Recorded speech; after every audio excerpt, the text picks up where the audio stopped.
आज मी केवळ संजय खोडके यांच्याकडे एवढ्याच करता भेट दिली।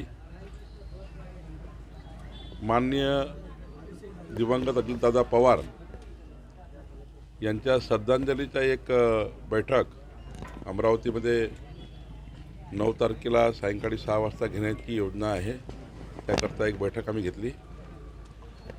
महानगरपालिकेच्या निवडणुकीच्या संदर्भाने अजितदादांनी निर्देश दिले होते, संजयजी आणि आम्हा सर्वांना चर्चा झाली होती की भाजपासोबतच त्या ठिकाणी सरकारमध्ये महानगरपालिकेमध्ये बसायचं आणि प्रफुल्ल पटेलजी, सुनील तटकरे याचीही चर्चा झाली होती।